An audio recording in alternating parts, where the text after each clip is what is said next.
Hello friends, F ഗുരു മലയാളത്തിന്റെ പുതിയ ഒരു വീഡിയോയിലേക്ക് എല്ലാവർക്കും സ്വാഗതം. കൈസൻ, നിങ്ങളുടെ പണം കയ്യിൽ ഒതുക്കാൻ ഒരു ജാപ്പനീസ് മന്ത്രം. നമ്മുടെ കയ്യിലുള്ള പണം എങ്ങനെ കൂടുതൽ കാലം നിലനിർത്താം, എങ്ങനെ അത് വർദ്ധിപ്പിക്കാം എന്നൊക്കെ ചിന്തിക്കാത്തവരായി ആരുമുണ്ടാകില്ല. വലിയ വലിയ പദ്ധതികൾ ഇടാതെ ദിനംപ്രതി ജീവിതത്തിൽ ചെയ്യുന്ന ചെറിയ മാറ്റങ്ങൾ കൊണ്ട് എങ്ങനെ നമ്മുടെ ധനകാര്യം മെച്ചപ്പെടുത്താം എന്നതാണ് ഇവിടെ നമ്മൾ പറയാൻ പോകുന്നത്. അതിനായി നമ്മൾ ആശ്രയിക്കുന്നത് ജപ്പാനിൽ നിന്നുള്ള ഒരു തത്വമാണ്. അതാണ് കൈസൻ. കൈസൻ എന്താണ്? കൈസൻ എന്നാൽ തുടർച്ചയായ മെച്ചപ്പെടുത്തൽ എന്നാണ്. ചെറിയ ചെറിയ മാറ്റങ്ങൾ വരുത്തിക്കൊണ്ട് ദീർഘകാലത്തേക്ക് വലിയ മാറ്റങ്ങൾ കൊണ്ടുവരുന്ന ഒരു തത്വമാണിത്. ഈ തത്വം ഇന്ന് ജീവിതത്തിന്റെ എല്ലാ മേഖലയിലും, പ്രത്യേകിച്ച് ധനകാര്യ ഉന്നമനത്തിനും വ്യക്തിജീവിതത്തിലെ സമഗ്ര പുരോഗതിക്കും വേണ്ടി വ്യാപകമായി ഉപയോഗിക്കപ്പെടുന്നു. പണം മാനേജ്മെന്റിലെ കൈസൻ തത്വത്തിന്റെ ഉപയോഗം എങ്ങനെയെന്ന് നോക്കാം. പണം മാനേജ്മെന്റിൽ കൈസൻ പ്രയോഗിക്കുമ്പോൾ നമ്മുടെ ദൈനംദിന ചെലവുകൾ, സമ്പാദ്യം, കടങ്ങൾ എന്നിവയെക്കുറിച്ച് കൂടുതൽ ശ്രദ്ധാലുവാകുകയും ചെറിയ ചെറിയ മാറ്റങ്ങൾ വരുത്തിക്കൊണ്ട് നമ്മുടെ ധനകാര്യസ്ഥിതി മെച്ചപ്പെടുത്തുകയും ചെയ്യാം. 1. ചെലവുകൾ ട്രാക്ക് ചെയ്യുക. ഒരു മാസത്തെ ചെലവുകൾ ഒരു നോട്ട്ബുക്കിൽ അല്ലെങ്കിൽ ഒരു ആപ്പിൽ രേഖപ്പെടുത്തുക. ഏറ്റവും കൂടുതൽ പണം ചെലവഴിക്കുന്നത് എവിടെയാണെന്ന് നോക്കുക. കൈസൻ ടിപ്പ്: ഏറ്റവും വലിയ ചെലവ് വിഭാഗത്തിൽ നിന്ന് 5% കുറയ്ക്കാൻ ശ്രമിക്കുക. നിരന്തരം പരിശ്രമിക്കുക. വിജയം സുനിശ്ചിതം. 2. സമ്പാദ്യം വർദ്ധിപ്പിക്കുക.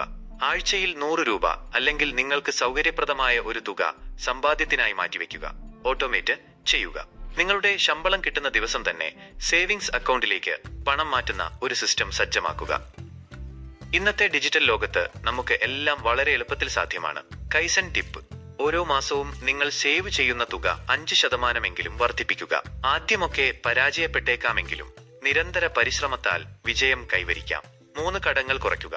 ഉയർന്ന പലിശയുള്ള കടങ്ങളിൽ നിന്ന് ആരംഭിക്കുക. ഉയർന്ന പലിശയുള്ള കടങ്ങൾ ആദ്യം തീർക്കുക. ഓരോ മാസവും നിങ്ങളുടെ കടത്തിലേക്ക് ഒരു ചെറിയ തുക കൂടുതലായി നിർബന്ധമായും നൽകാൻ ശ്രമിക്കുക. കൈസൻ ടിപ്പ്: ഓരോ മാസവും നിങ്ങൾ നൽകുന്ന തുക 100 രൂപയെങ്കിലും വർദ്ധിപ്പിക്കുക. ഓർക്കുക, ചെറുതായി തുടങ്ങി വർധനവ് കൂട്ടിക്കൊണ്ടുവരിക. ചെലവിടുന്ന ശീലങ്ങൾ മാറ്റുക. തീരുമാനങ്ങൾ വൈകിപ്പിക്കുക. എന്തെങ്കിലും വാങ്ങുന്നതിന് മുമ്പ് 24 മണിക്കൂർ കാത്തിരിക്കുക. അതിനുശേഷവും വാങ്ങിക്കണം എന്ന് ശക്തമായ ആഗ്രഹം നിലനിൽക്കുന്നു എങ്കിൽ മാത്രം വാങ്ങിക്കുക. ഇമ്പൾസീവ് പർച്ചേസും ഇൻസ്റ്റന്റ് ഗ്രാറ്റിഫിക്കേഷനും പടിപടിയായി കുറച്ചുകൊണ്ടുവരിക. ചെറിയ മാറ്റങ്ങൾ: വീട്ടിൽ തന്നെ കാപ്പി തയ്യാറാക്കുക. പുറത്തുനിന്ന് ഭക്ഷണം കഴിക്കുന്നത് കുറയ്ക്കുക. കൈസൻ ടിപ്പ്: ഡെയിലി പുറത്തുനിന്നാണ് ഭക്ഷണമെങ്കിൽ അത് ആഴ്ചയിൽ 1 ദിവസവും, ആഴ്ചയിൽ 1 ദിവസമാണെങ്കിൽ മാസത്തിൽ 1 ദിവസവും ആക്കാൻ പരിശ്രമിക്കുക. 5. തുടർച്ചയായ പഠനം. ധനകാര്യങ്ങൾ പഠിക്കാൻ ശ്രമിക്കുക. ധനകാര്യവുമായി ബന്ധപ്പെട്ട പുസ്തകങ്ങൾ വായിക്കുക, ബ്ലോഗുകൾ വായിക്കുക, അല്ലെങ്കിൽ വീഡിയോകൾ കാണുക.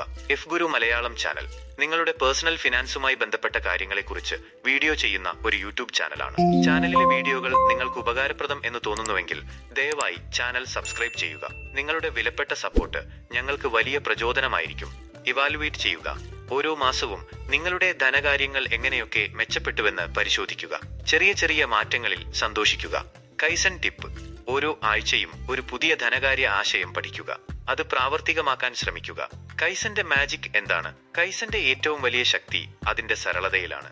ചെറിയ മാറ്റങ്ങൾ വരുത്തുന്നത് എളുപ്പമാണ്, കൂടാതെ അത് നിങ്ങളെ പ്രചോദിപ്പിക്കുകയും ചെയ്യും. ഓരോ ചെറിയ മാറ്റവും നിങ്ങളെ സാമ്പത്തിക സ്വാതന്ത്ര്യത്തിലേക്ക് കൊണ്ടുപോകും. നിങ്ങളുടെ കൈസൻ യാത്ര ഉടനെ ആരംഭിക്കുക. ഇന്ന് തന്നെ നിങ്ങളുടെ ധനകാര്യ ലക്ഷ്യങ്ങൾ കൈവരിക്കാൻ കൈസൻ തത്വം പ്രയോഗിക്കാൻ തുടങ്ങുക. ചെറിയ മാറ്റങ്ങൾ അഥവാ സ്മോൾ ചേഞ്ചസ് വരുത്തുക. സ്ഥിരത പുലർത്തുക അഥവാ കൺസിസ്റ്റൻസി നിലനിർത്തുക. നിങ്ങളുടെ ധനകാര്യത്തെ നിയന്ത്രിക്കുക. ഓർമ്മിക്കുക, സാമ്പത്തിക സ്വാതന്ത്ര്യം ഒരു യാത്രയാണ്. ഭാരിച്ച തീരുമാനങ്ങളുടെ ചുമടുമായി യാത്ര ദുഷ്കരമായിരിക്കും. യാത്ര പാതി വഴിയിൽ ഉപേക്ഷിക്കാൻ സാധ്യതയുണ്ട്. ആയതിനാൽ കൈസൻ തത്വത്തിന്റെ മൂലമന്ത്രമായ ചെറിയ തീരുമാനങ്ങളുടെ ചുമടുമായി യാത്ര ചെയ്ത് ലക്ഷ്യം കൈവരിക്കുക. നിങ്ങളുടെ ഓരോ ചെറിയ വിജയവും ആഘോഷിക്കുക. കൈസൻ ഒരു ജീവിത ശൈലിയാണ്, ഒരു ഒറ്റമൂലിയല്ല. ആയതിനാൽ കൈസൻ തത്വങ്ങൾ തുടർ പ്രക്രിയയായി കണക്കാക്കുക. കുടുംബാംഗങ്ങളോടൊത്ത് കൈസൻ തത്വങ്ങൾ പ്രയോഗിക്കുന്നത് കൂടുതൽ ഉപകാരപ്രദമായിരിക്കും. ഈ വീഡിയോ നിങ്ങളുടെ ധനകാര്യ ലക്ഷ്യങ്ങൾ കൈവരിക്കാൻ സഹായിക്കുമെന്ന് ഞാൻ പ്രതീക്ഷിക്കുന്നു. കൂടുതൽ വിവരങ്ങൾക്ക് ഒരു ധനകാര്യ വിദഗ്ധനെ സമീപിക്കുക. ഈ വീഡിയോ നിങ്ങൾക്ക് ഉപകാരപ്രദമായി തോന്നിയെങ്കിൽ ലൈക്ക് ചെയ്യുക, ഷെയർ ചെയ്യുക, ചാനൽ സബ്സ്ക്രൈബ് ചെയ്യുക. അടുത്ത വീഡിയോയിൽ കാണാം. നന്ദി.